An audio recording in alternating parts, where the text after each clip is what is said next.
Setahu saya, di zaman Nabi Shallallahu Alaihi Wasallam ada sahabat yang sudah masuk Islam, tetapi dilarang oleh ibunya, dan ibunya tidak mau makan kecuali anaknya mau menjauhi Islam dan kembali menyembah berhala. Apa saya juga berhak melindungi hak saya untuk beriman kepada Allah, sedangkan saya dilarang mengaji dan berbagai hal. Ibu saya tidak mau mendengarkan yang saya katakan, padahal saya juga tidak berkata bohong. Beliau memandang saya selalu serba salah. Yang demikian itu apa yang harus saya lakukan, Ustaz? Oh, coba dibaca surat Taubat ayat 23. Surat At-Taubah surat ke-9 ayat 23. Ya ayyuhalladzina amanu Ya ayyuhalladzina amanu la tattakhidhu aba'akum wa ikhwanakum awliya'a in istahabbul kufra 'alal iman wa may yatawallahum minkum faulaika humuz zalimun. Wahai orang-orang yang beriman, janganlah kamu jadikan bapak-bapakmu dan saudara-saudaramu sebagai pelindung jika mereka lebih menyukai kekafiran daripada keimanan. Barang siapa di antara kamu yang menjadikan mereka pelindung, maka mereka itulah orang-orang yang zalim. Ya, pelindung atau pemimpin. Jangan kamu jadikan bapakmu sebagai pemimpin. Ya, yang ditaati perintahnya. Selama dia memerintahkan yang bertentangan dengan Allah dan Rasulnya, jangan ditaati sekalipun bapakmu. Apalagi ibumu, tidak boleh ditaati. Maka nasihat Luqman kepada anaknya, coba dibaca itu, surat Luqman itu ya, ayat 13 sampai 15 mungkin dibaca. Surat Luqman surat ke-31, 13 sampai 15.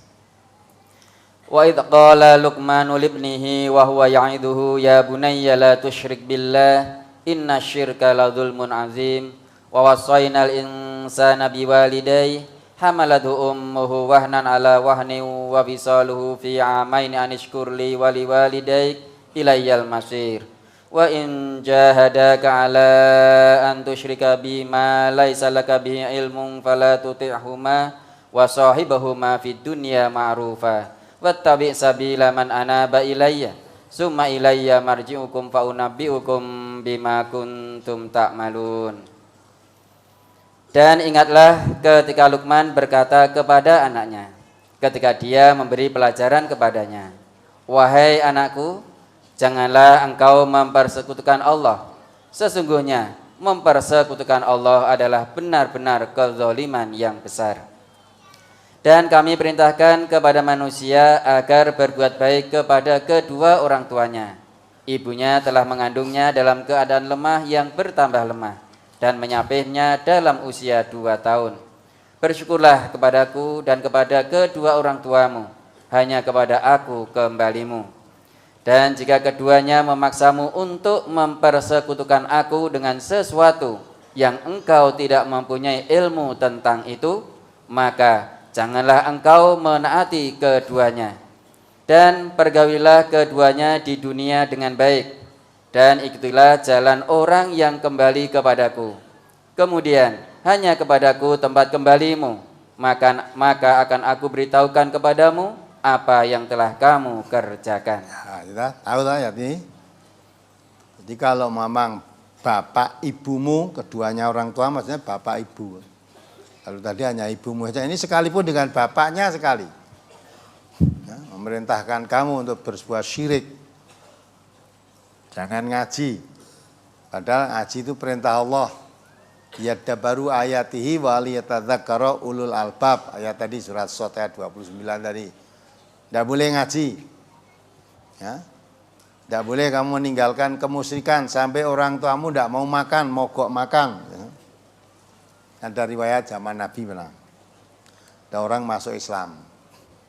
Anaknya masuk Islam. Ibunya enggak suka.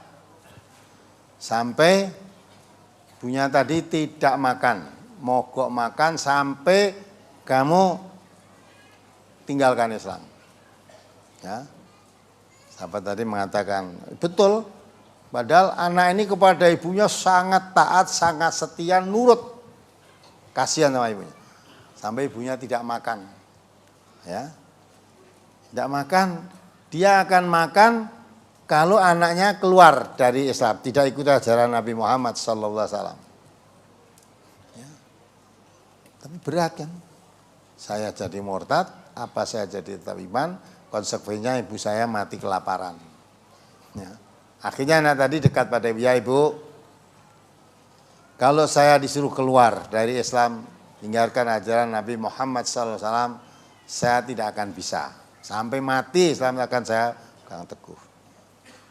Kalau ibu tidak mau makan, nanti akhirnya akan mati. Andai kata ibu punya nyawa 1000, ya, andai kata nyawa 1000, tidak makan nanti mati, hidup lagi, sampai nyawa 1000 mati semua, saya tetap tidak akan keluar dari Islam. Ya, gimana pun juga ini perintah Allah.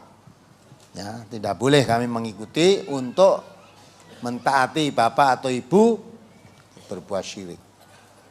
Nah, itu kan namanya karena ibu ini tahu anaknya itu sangat gemati sama ibunya dan dia akhirnya mogok makan betul, maunya supaya anaknya kasihan terus dia murtad. Tapi anaknya kukuh. Ya, karena iman dah masuk di dalam hatinya. Nah, sampai kamu bu punya nyawa 1000 mati karena menghendaki saya keluar dari Islam tidak akan terlaksana itu. Nah, akhirnya ibunya lileh ya, tetap ya. Tapi akhirnya ya bagaimanapun juga lapar kayaknya ya makan akhirnya. Apa? Bapak anaknya nekat kalau tidak saya tak terewangi mati tetap anaknya tidak mau keluar dari Islam. Pada ayat ini juga begitu, ya. Jadi kalau memang memaksa kamu untuk berbuat syirik, fala tuti'huma, jangan kamu taati kedua orang tuamu itu. Nah terus urusan dunia wa sahibhuma fid dunya ma'rufa. Ya, urusan itu jangan kamu taati. Tapi urusan-urusan dunia walaupun bapak ibumu berbuat syirik, melarang kamu menjadi orang Islam, itu jangan ditaati, tapi urusan-urusan dunia kamu tetap berbuat baik pada bapak ibumu. Berbuat baik, itu indahnya Islam. Ya. Walaupun saya tidak mentaati perintahmu urusan dunia, urusan agama, urusan din, tapi urusan dunia kamu sebagai bapakku, kamu sebagai ibuku, ya, butuh misalnya tidak bisa makan, saya bisa memberi makan, saya akan beri makan.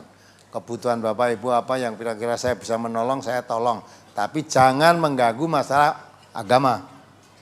Nah ini, jadi Allah telah memerintahkan urusan agama, bapak ibumu kalau memaksa kamu untuk berbuat syirik, jangan ditaati.